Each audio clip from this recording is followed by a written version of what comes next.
कांडाळ येथील 2 कोटी रुपये खर्चाच्या बोगस कामाची चौकशी करण्यात यावी, आरपीआय व्यापारी आघाडी जिल्हाध्यक्ष धम्मदीप भद्रे यांची मागणी।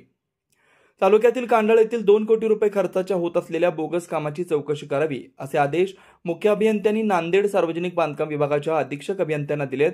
या प्रकरणी Republican party of India Athawale गट व्यापारी आघाडीचे जिल्हाध्यक्ष धम्मदीप भद्रे यांनी तक्रार दिली होती। नायगाव तालुक्यातील कांडाळ येथे मुख्य रस्त्याच्या दोन्ही बाजूने बंदिस्त नाली बांधकाम होत आहे। अनेक वर्षांच्या नंतर मुख्य रस्त्याच्या दोन्ही बाजूनी बंदिस्त नाली बांधकामासाठी जवळपास 2 कोटीचा निधी शासनाने उपलब्ध करून दिला। हे नुसरत कन्स्ट्रक्शन कंपनी करखेली हे करतात। या कंपनीचे सर्वेसर्वा असलेले मोईज करखेलीकर हे बोगस व निकृष्ट दर्जाचे काम करण्यात अग्रेसर असून त्यांच्या बोगस कामाच्या अनेक तक्रारी यापूर्वी झालेल्या असतानाही आमच्या गावासाठी अतिशय महत्त्वाचे काम त्यांनाच दिलंय। त्यामुळे आमच्या गावातील कामही ते सुमार दर्जाचे करतायत। काम पूर्ण झालेलं नसताना बंदिस्त नालीवरच्या छताला भेगा पडतायत। निकृष्ट दर्जाच्या कामाची परिस्थिती पाहता सदरचे बंदिस्त नाली बांधकाम ही जास्त दिवस टिकण्याची शक्यता दिसून येत नाही। एवढ्या मोठ्या प्रमाणात निकृष्ट दर्जाचे काम होत असताना बांधकाम उपविभागाचे उपअभियंता बारसकर व या कामगार देखरेख ठेवणारे कनिष्ठ अभियंता धाबे जाणीवपूर्वक व अर्थपूर्ण दुर्लक्ष करतात।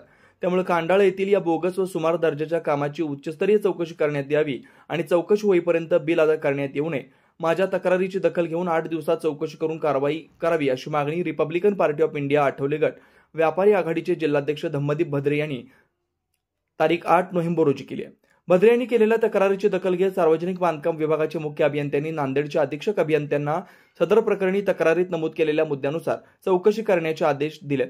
मात्र मागच्या 8 दिवसापासून सार्वजनिक बांधकाम विभागाचे अधिकारी कुठलीच चौकशी करण्याच्या तयारीत नाहीत। या प्रकरणी अधीक्षक अभियंत्यांशी संपर्क साधण्याचा प्रयत्न केला असता प्रतिसाद मिळाला नाही।